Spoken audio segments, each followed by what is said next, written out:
Bonjour à tous, bienvenue pour une nouvelle édition de Be My Guest. Nous sommes en live simultanément sur Twitter, Periscope, YouTube et Facebook. Cela fait 33 ans qu'il fait partie de la famille, la grande famille des amoureux de l'automobile. Je suis très heureuse d'accueillir aujourd'hui dans Be My Guest une légende du PAF, celui qui pilote Turbo sur M6 depuis 1987, Dominique Chapat. Bonjour Dominique, merci d'être là. Bonjour Stéphanie. Heureusement que la caméra n'est pas ultra performante parce que sinon vous me verriez rouge comme une pivoine. Alors Dominique, 33 ans d'existence, 1500 émissions au compteur. Quel est le secret de la longévité et de la popularité de Turbo? Ah, ça démarre fort.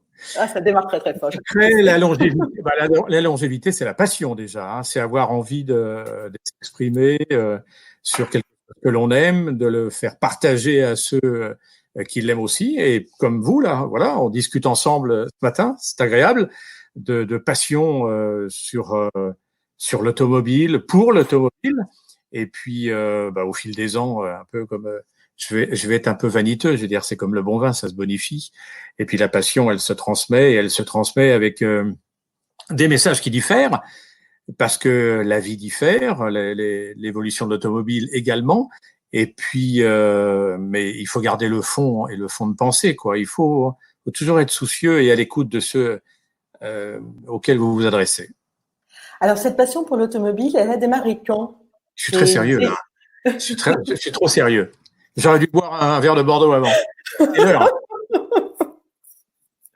Alors, votre passion pour l'automobile, elle a démarré à l'enfance. Vous jouiez aux petites voitures comme tout le monde, j'imagine. Enfin, comme tout le monde. Oui, je ne jouais pas aux poupées. Je jouais aux petites voitures. Alors ça, c'est authentique. J'avais une très très belle collection de Dinky Toys. Moi aussi. Voilà. Ah, vous jouiez pas aux poupées? Vous avez des goûts de garçon? Non, j'avais une collection de voitures. C'est mon père, à chaque fois qu'il partait en voyage, il me rapportait une petite voiture que j'ai chérie, que j'ai entretenue jusqu'à 18 ans. Et puis un jour, il m'est venu à l'idée d'acheter une chaîne stéréo, on appelait ça comme ça à l'époque. Et puis je dis à l'époque, bah oui, parce que c'est loin, Chapat. Et puis j'ai vendu des petites voitures. Et là, quand je vois dans les ventes aux enchères ce qu'elles valent. Que j'avais gardé les boîtes, elles étaient impeccables. Je me dis, bon, tant pis, voilà, c'est fait. Mais par les petites voitures et une passion pour le sport auto. Voilà. D'accord. Alors, votre papa, on rappelle, c'était Robert Chapat, donc coureur cycliste, mais aussi créateur de Stade 2. Donc, ça, c'était beaucoup plus tard, oui, beaucoup plus tard, mais un passionné de sport en général, en fait, pas seulement le vélo. Bien sûr. Il aimait l'automobile aussi. Il aimait les belles automobiles et j'en ai connu quelques-unes. Alors c'était pas les Ferrari, il n'y avait pas les moyens d'acheter ça, mais j'ai connu quelques belles autos, effectivement. Ah oui, non, c'était pas à nous celle-là. Alors là, j'avais encore des cheveux et puis j'avais encore mon père. C'est bien plus important que les cheveux. Et comment dirais-je oui, il avait des autos, il aimait l'automobile et puis alors il y avait une espèce de comment dirais-je, de rituel. On habitait Vincennes et on était au 5e ou 6e étage et le parking donnait la fenêtre de ma chambre donnait sur le parking et je le guettais quand il arrivait de la concession avec la nouvelle voiture.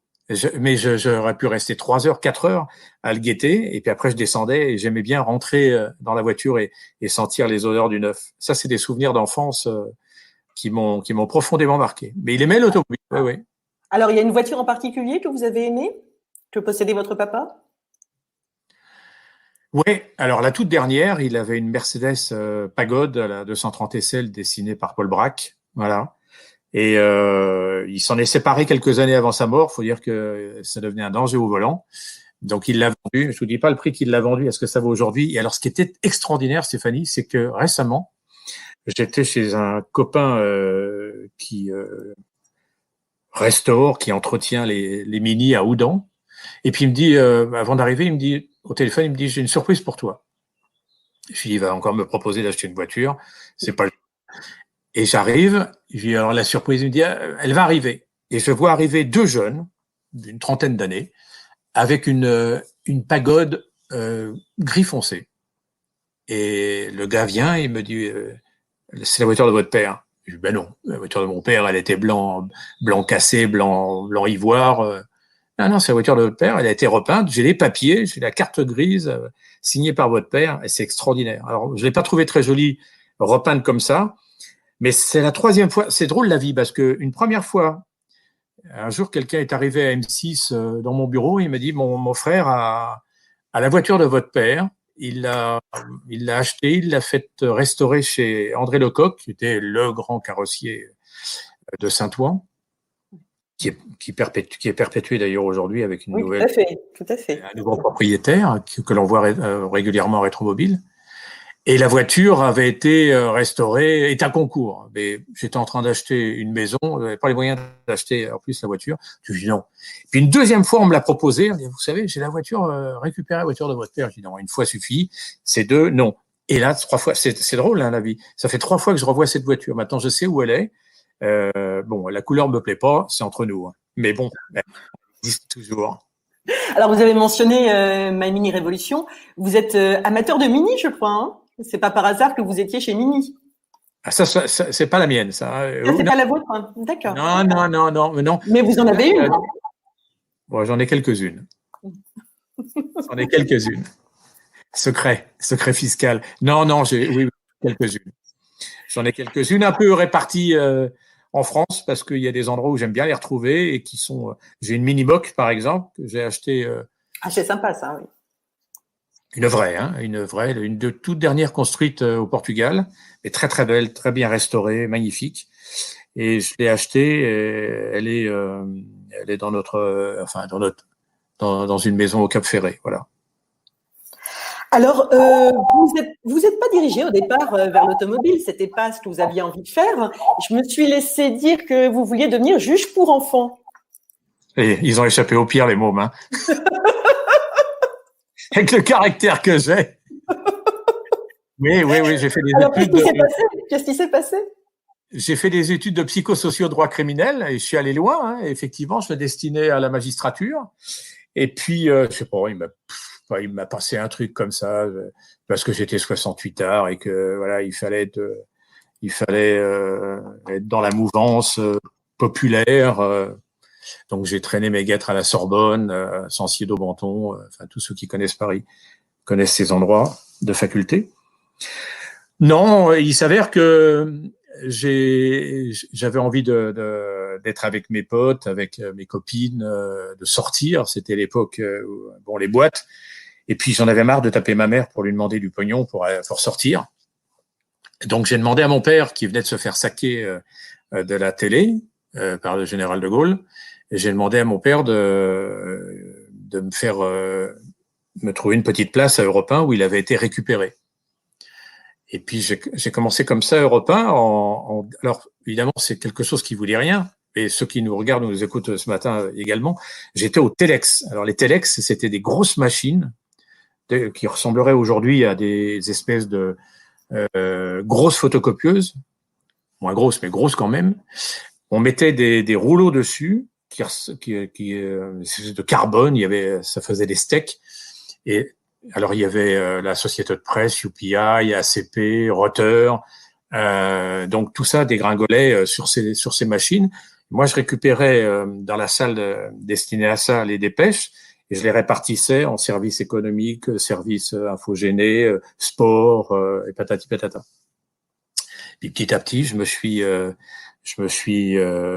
imposé, je dirais délicatement et très très humblement dans la rédaction d'Europe 1. Et puis c'est comme ça que j'ai fini. Après, je suis passé au montage. Et c'est comme ça que je me suis retrouvé aux Jeux Olympiques de Munich en 1972 avec Eugène Sacomano qui est mort il y a quelque temps. Et nous étions les 2 seuls journalistes français dans le village olympique à assister à ce drame orchestré par Septembre Noir, par les fédayines de Septembre Noir. Et après, j'en avais un peu marre parce qu'avec mon père, on se serrait la main, on se disait Robert, vous allez bien? Parce que je m'intéressais de l'embrasser en arrivant dans la rédac, ça faisait quand même un peu d'unus. Tu vas bien, papa? Bon, non, on se serrait la main. Tu vas bien, Robert? Bon. Et puis, je suis passé à RTL. J'ai passé 11 années radio En tout, j'ai fait 13 années de radio. Plus que ça même, parce que j'ai fait un peu de radio classique. Et puis j'ai fait, oh mon Dieu, c'est horrible, plus de 30 ans de télévision.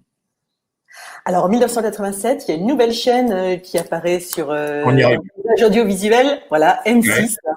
Alors, vous êtes créateur, producteur et présentateur de Turbo depuis 1987, donc depuis les débuts de la chaîne. Comment Le vous premier est week-end. le tout premier week-end? Et comment Ouais. vous est venue donc l'idée de Turbo, le concept? Ah, c'est pas moi du tout. C'est pas moi du tout, mais en fait, je faisais l'automobile. Je m'occupais de l'automobile, la rubrique automobile pour RTL Télévision. En plus, je dirigeais la rédaction d'M6 à l'époque, au tout début. Et puis, c'est parce que on voyait que j'avais une appétence pour l'automobile qu'on m'a proposé de faire cette émission. Vous savez, M6, ça a démarré, on était moins d'une trentaine. On est aujourd'hui 2000 dans le groupe. Donc, toutes les bonnes volontés étaient les bienvenues. Donc, on m'a proposé cette émission qui, effectivement, au départ, était une émission, vous m'avez pas posé la question, mais je vais vous le dire tout de suite. Ah, mais alors, oui, non, mais attendez.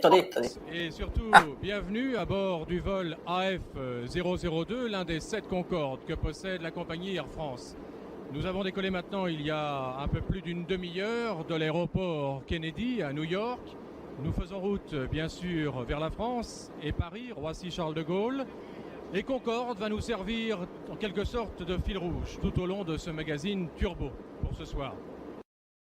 Alors, c'était pas seulement le turbo des voitures, c'était le turbo des avions, le turbo des sous-marins et des bateaux. Enfin bon, c'était vous touchiez à tout. C'était tout moteur. Voilà, c'était tout moteur. Alors, je vais vous raconter, Stéphanie, parce que ça, les gens ne le savent pas, les cuisines de cette émission à bord de Concorde. Là, je dis bien, on vient de décoller de Kennedy. Et en fait, l'émission était prévue au départ entre Roissy et Kennedy Airport. Et on arrive j'étais avec c'était une caméra woman qui est partie après à TF1 et l'ingénieur du son dans le salon d'attente de Concorde à Roissy. Et je leur dis, bon, bah, ça va, tout est prêt. En fait, le truc, c'est que on attend que le service soit fini à bord pour pas déranger les passagers qui quand même payaient un sacré pognon pour monter à bord.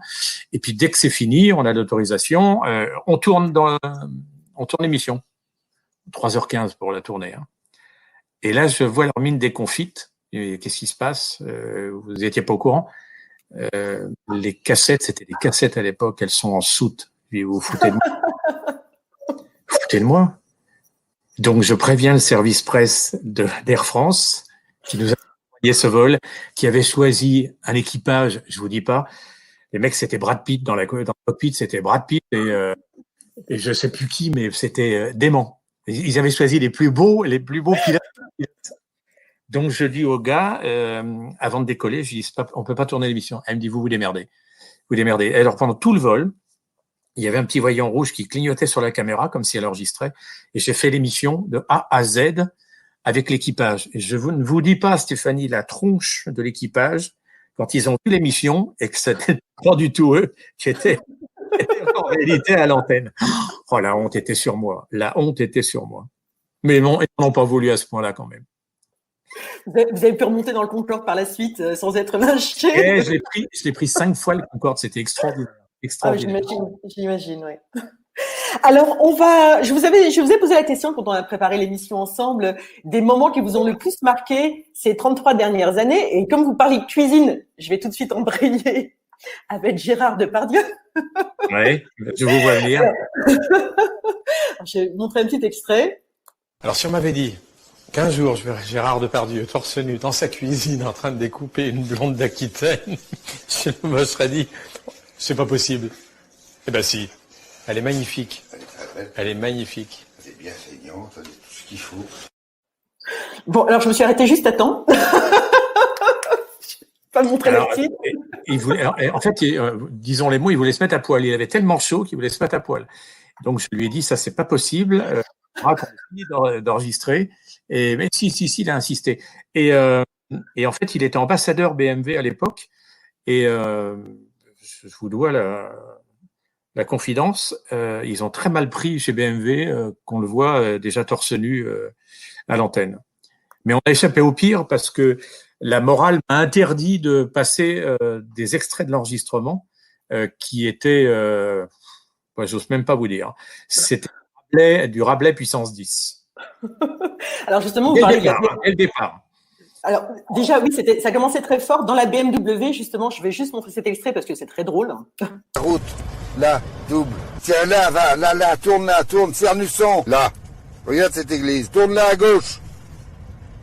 T'as froid? Pas vrai. Faut regarder 16 degrés. Bah, c'est vachement bien, 16 degrés, quoi. C'est un sketch. Je me souviens de cet extrait. J'avais l'impression, quand je le regardais de profil, j'avais l'impression d'emmener une femme enceinte à la maternité.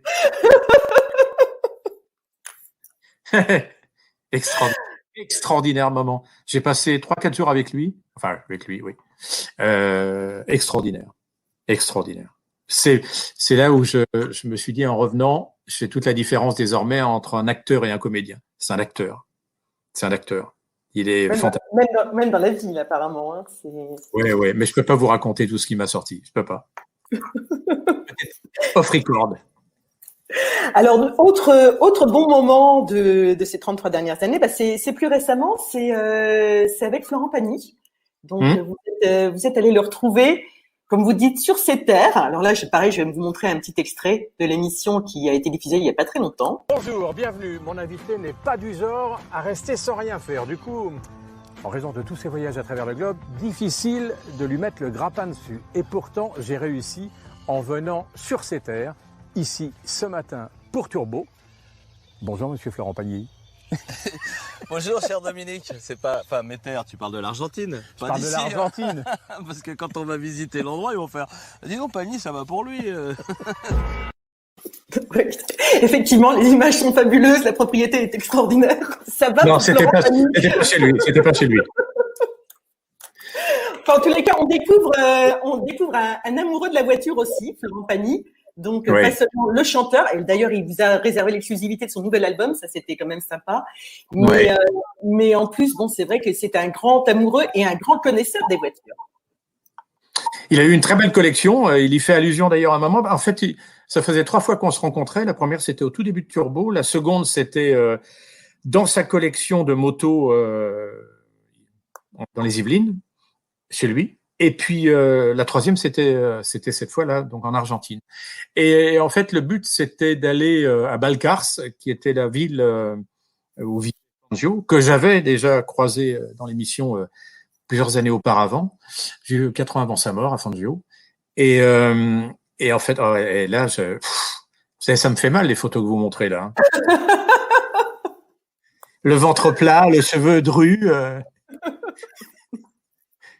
C'est une vacherie, ça. C'est un piège, là. Et en fait, donc, Florent rêvait d'aller voir le musée Fangio à Balcarce. Donc, ça a été le prétexte de cette troisième rencontre.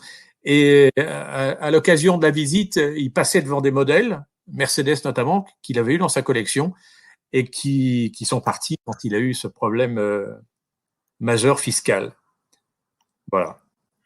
Alors, Fangio, donc, que vous aviez interviewé, je crois, en 1997 ? Je sais plus. Enfin, je ne me souviens plus. Honnêtement, je ne me souviens plus. Mais donc, Fangio, une vraie légende. Alors, ça parle pas trop aux plus jeunes, mais enfin, les gens de mon âge connaissent. Moi, je sais que ma mère me disait, roule pas comme Fangio. Enfin bon, oui, c'est ce qu'on disait. Tu conduis comme Fangio. Enfin bon, voilà. Donc, ce grand pilote argentin, qui est fois champion du monde de F1. Exactement. Et qui a ces magnifiques flèches d'argent. Exactement. Voilà. Donc, Fangio, que vous avez mentionné, quand on parle de grand pilote de F1, il y a aussi un moment qui vous a particulièrement touché dans votre carrière. Je crois que c'est la mort d'Ayrton Senna. Oui, parce que en fait, on avait accès à rien du tout en images de course, de compétition, de Senna. Donc, avec la complicité d'un pote qui représentait une compagnie pétrolière pour laquelle avait couru en partie Senna, on a récupéré des documents et on a fabriqué une émission en 48 heures avec des documents. Et j'ai gardé un souvenir de cette émission. Déjà parce que c'était un immense pilote et qu'une disparition aussi brutale, ils se sont tués à 2 quand même, 2 morts. Ratzenberger la veille et puis lui le dimanche.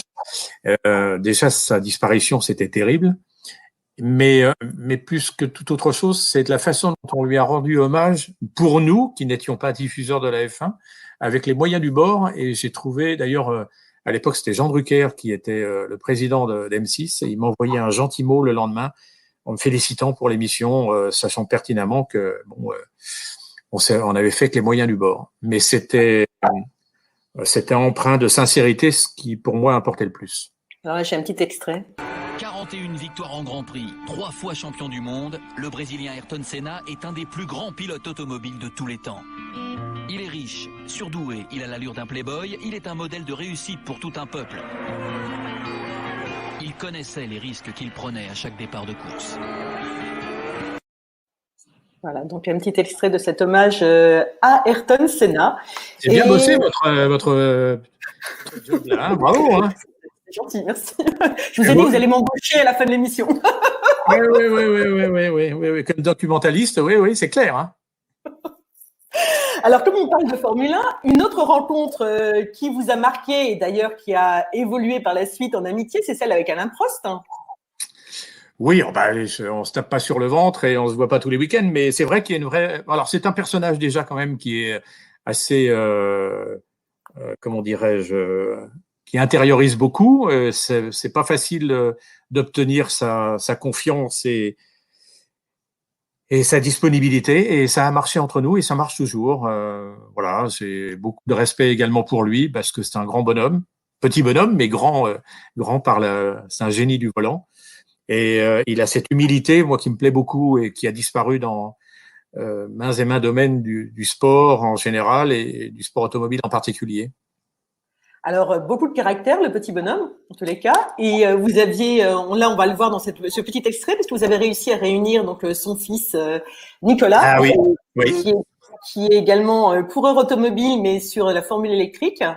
Donc, je vais qui est également un garçon adorable. Alors, voici un petit extrait. Avant, il y a quand même quelque chose qui me turlupine. C'est que je me souviens, j'étais adolescent, quand je demandais à Alain, à ton père, et au fait, Nicolas, qu'est-ce qu'il va faire de la course automobile? Ah, surtout pas.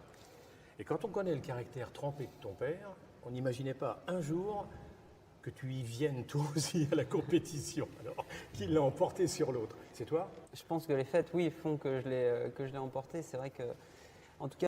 Alors, oui, alors le caractère trempé de ton père, voilà le petit pic au passage. Bah oui, je peux pas m'en empêcher quand même. Faut remettre les pendules à chaque fois. Hein. Alors maintenant, on va parler un petit peu de l'émission qui, j'ai le sentiment, évolue de plus en plus vers des reportages longs, de longs reportages de 52 minutes. Et là, on sent que vous vous faites plaisir, notamment avec le dernier reportage en date, la Pacific 101, la Pacific 101, qui descend donc de Seattle jusqu'à San Diego, et que vous avez eu la chance, je suis vraiment jalouse, de faire récemment. Et là, j'ai montré pareil un petit extrait parce que ça fait rêver. Rêve américain, paysage fantastique, belle voiture. Vous vous faites plaisir, c'est évident. Je me fais plaisir. Je fais pas un métier pour m'ennuyer. On me demande souvent qu'est-ce qui pourrait faire que vous pourriez arrêter. Oui, nécessairement, j'arrêterai un jour. Déjà, mes patrons qui peuvent très bien dire allez hop, stop, feu rouge.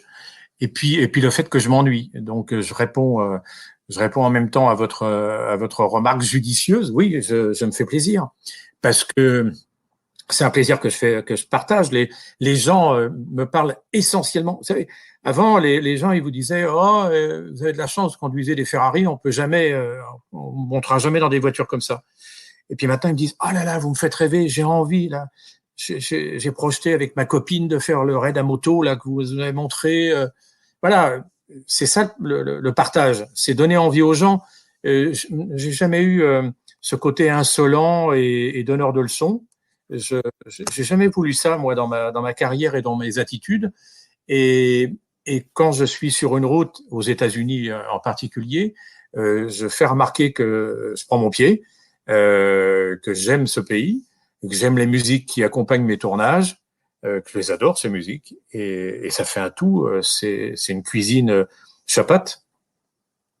Et c'est certainement une des clés du succès de l'émission aussi, c'est le Probablement, oui. Ben, mais vous savez, ça n'a pas été facile, Stéphanie, d'imposer déjà 50 minutes sans reportage à l'intérieur. Déjà, la rédac, elle fait un peu la tête. Et moi, mon essai que j'ai fait de telle voiture, il passera quand? Bon, ça se surmonte. Après, c'est une gageure quand même, c'est de tenir 52 minutes à l'antenne avec pour compagnon de route, un gars qui connaît certainement, évidemment, épatamment bien le pays. Mais c'est surtout, faut trouver les lieux, faut trouver les adresses, faut trouver les occasions de faire pétiller les yeux des gens qui vous regardent. Et 52 minutes, waouh, c'est long, hein, c'est long. Ah, tout à fait, oui. Mais bon, c'est vrai aux États-Unis, il y a matière. Moi, je suis une amoureuse des États-Unis également, et c'est vrai qu'il y a de quoi faire. Vous avez été à Las Vegas, vous avez été en Floride, à Miami. Enfin bon, vous avez fait pas mal de points aux États-Unis. Toutes les principales routes américaines, on les a faites. Je rêverais de faire Boston-Vancouver. C'est 3 semaines. Je suis pas sûr que à M6 on goûte l'envie de me laisser partir 3 semaines comme ça. Mais on est allé sur la route d'Easy Rider, le film avec Peter Fonda. On est allé récemment de Miami à Key West, à la péninsule de la Floride. On a fait le Coast to Coast, le Corpus Christi sur l'Atlantique, à San Diego sur le Pacifique, la route des Bisons. J'ai pas arrêté puis la route 66. Ça, la route 66, d'ailleurs, vous avez sorti un livre sur la route 66. 2 livres, parce qu'en fait, on l'a faite il y a très très longtemps. Et là, je l'ai refaite avec. J'étais allé plusieurs fois sur des tronçons, mais je n'avais jamais fait de bout en bout comme ça, de Chicago à comment dirais-je, à Los Angeles. Mais là, l'idée est venue effectivement de repartir dessus en se disant on va s'en donner les moyens et on va faire 52 minutes avec un livre à la clé. Et un photographe que vous devez connaître, ô combien talentueux, qui s'appelle Cyril de Plater, nous a accompagnés et il a sorti ce livre. Je sais plus, il doit plus être disponible, donc je peux le dire sans flatterie que c'est un extraordinaire guide de voyage, quoi. Quand on referme ce livre, on n'a qu'une envie, c'est de partir sur la 66, ça, c'est la Mother Road. Alors, la route Pacifique 101, vous l'avez faite notamment à bord d'une Porsche Panamera hybride, ce qui m'amène à mon sujet suivant. La voiture électrique, vous y croyez? Est-ce que c'est vraiment la panacée? Là, quand nous sommes allés précédemment de Miami à Key West, on était avec l'Audi e-tron. Les États-Unis, c'est quand même la patrie de Tesla, donc il y a des bornes partout. Enfin, normalement, il y a des bornes partout, mais comme partout, elles peuvent être en panne. Comme partout, elles peuvent ne pas être compatibles. Donc, si on n'avait pas eu entre Miami et Key West un point de recharge à Key Largo, la voiture, elle était au bord de la route. Et elle irait. Tu vois ? Donc, même dans ces pays-là, l'obstacle majeur, moi, je le dis d'ailleurs sans esprit partisan pour l'essence, parce que je trouve que l'électrique, c'est formidable, et il faut y venir. Oui, mais est-ce qu'il faut se cantonner à l'électrique?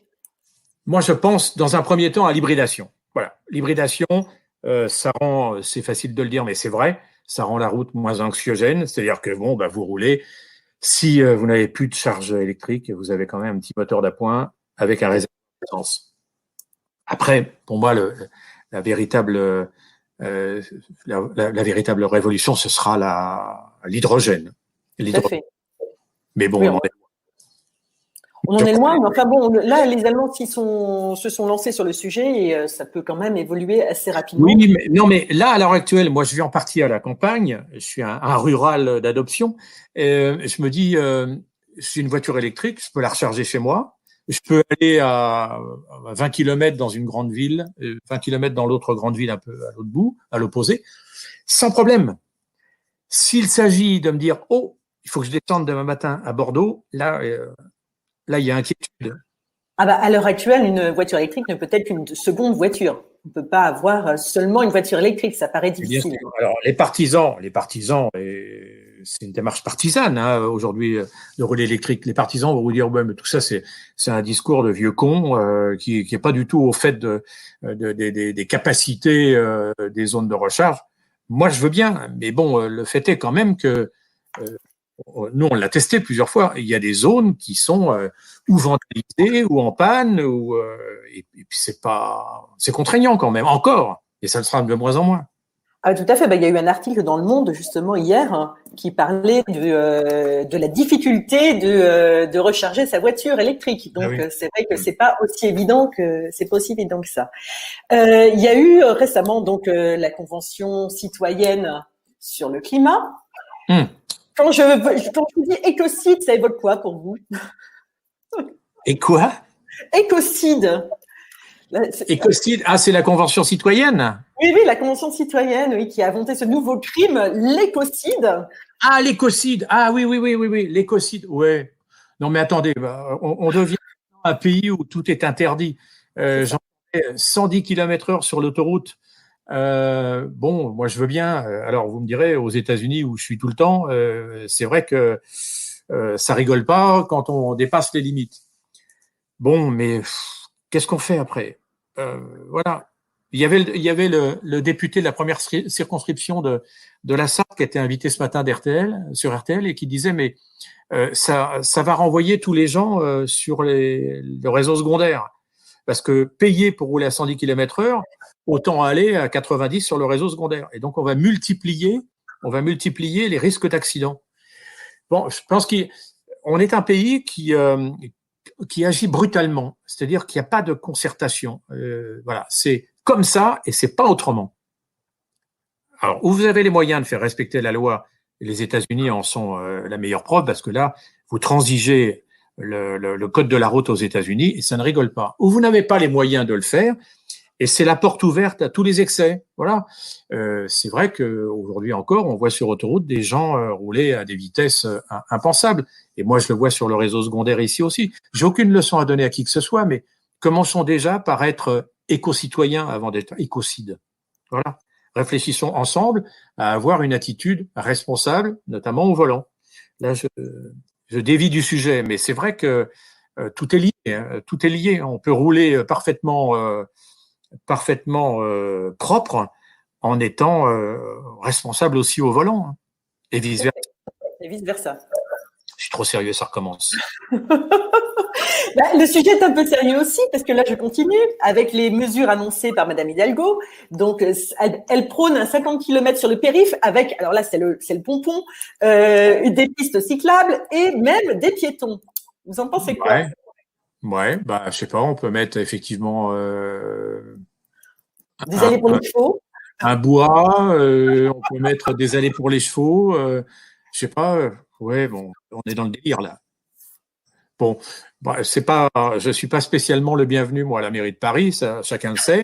Quand je fais une proposition d'interview, on me demande si je sais sur quelle planète se trouve la ville de Paris. Après, oui, mais c'est pareil, on peut agir sans concertation, quoi. Moi, j'ai toujours dit, Paris n'appartient pas aux Parisiens. Paris, c'est une ville dans laquelle on vient travailler et on repart après dormir dans sa ville dortoir parce qu'on n'a pas les moyens de vivre à Paris. Paris, ça se traverse. Si on a besoin de traverser Paris, il faut laisser les gens traverser Paris.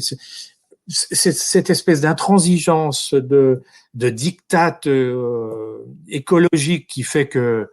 Ah oui, alors tiens, alors ça, on peut en parler. Vous savez qu'il y a des chantiers bidons dans Paris. C'est-à-dire qu'on met des barrières, disons le mot, hein, pour faire chier les gens, les automobilistes, pour les freiner en voiture, en laissant supposer qu'il va y avoir des travaux. Et puis, comme par magie, 6 mois, 8 mois après, moi, c'est quelqu'un de la mairie de Paris qui me l'a dit. Il m'a dit, mais il y a des faux chantiers dans Paris. Alors, on imagine faire un chantier, puis finalement, on l'oublie. Mais on oublie les barrières avec. Donc, les barrières, elles restent. Et pendant ce temps-là, vous êtes bloqué dans des embouteillages. Moi, j'ai du mal à comprendre cette politique coercitive comme ça. J'ai du mal. C'est pas dans ma nature d'imposer aux gens. Ou alors il y a menace humaine parce que effectivement, s'il y a, je sais pas, un désastre écologique dans Paris, on n'arrivera pas à le surmonter, mais on est loin du compte, quoi. Je vis pas dans ce mode de vie qui dit on vous impose ça. Moi, quand j'entendais un jour une attachée, enfin quelqu'un qui était qui se présentait à la mairie de Paris et qui disait on va multiplier les rames de métro de façon à ce que les gens prennent tous le métro. Et je crois que c'était chez Laurent Ruquier. Et on lui fait remarquer, mais attendez, déjà les rames de métro, elles ont du mal à circuler. Et elle a sorti cette absurdité, on va les relier toutes entre elles. Voilà. Et au lieu de qu'elles repartent dans un sens et dans l'autre quand elles sont arrivées au point final, on va faire une boucle de façon un peu comme un circuit de train des enfants, quoi. Une boucle. Voilà. C'est intelligent, hein. Voilà. Faire prendre le métro aux gens. Ce sont des gens qui n'ont jamais pris le métro à 6h30, 7h du matin et qui ne savent pas ce que c'est que la vie urbaine, la vie citadine comme ça, quoi. Les gens, ils ont le droit de prendre leur voiture et plus que jamais aujourd'hui, regardez, c'est le vélo, c'est le scooter, c'est la trottinette, c'est la voiture individuelle parce que les gens ont peur de descendre dans le métro et il n'y a pas de raison que ça se calme dans les mois à venir.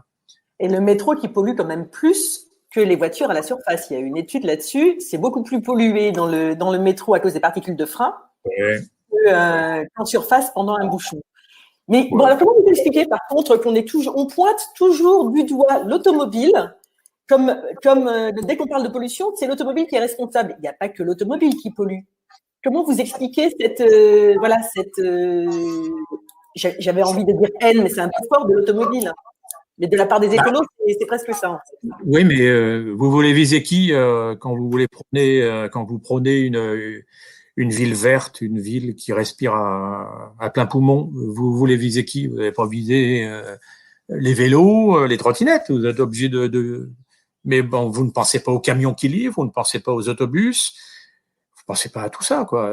Donc, l'automobile, je vois pas comment on peut bannir, que l'on limite, je suis vraiment très sérieux, j'avais pas envie de l'être, mais tant pis, que l'on limite l'accès aux voitures à certains quartiers, c'est évident. C'est évident, il faut arrêter ce tout bagnole. Je suis le premier à le dire.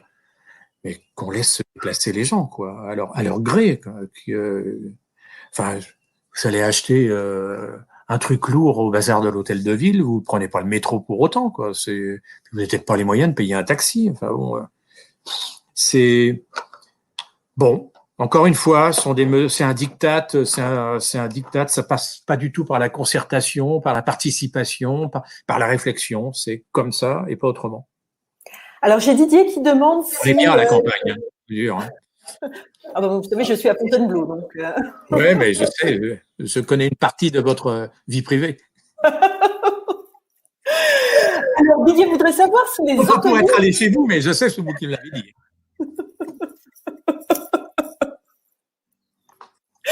Alors, j'ai Didier qui a une question. Il voudrait savoir si les Autolib existent encore. Les Autolib ? Oui. Ah oui, il y a des voitures encore en libre service. Alors, moi, on a fait un reportage du temps de Bolloré. Elles étaient réactivées, enfin réparées. Je crois que c'était les Hauts-de-Saint-Cloud, au-dessus de Saint-Cloud et tout. Mon Dieu. Oh, mais comment pouvait-on poser un petit doigt dans des voitures aussi pourries que ça, quoi. Une honte. C'est une honte. Mais vous aviez vraiment, c'était plus que le sentiment, vous aviez la certitude que les gens faisaient tout dans ces bagnoles. Tout. Et j'insiste sur le tout. Mais c'est pas possible, quoi.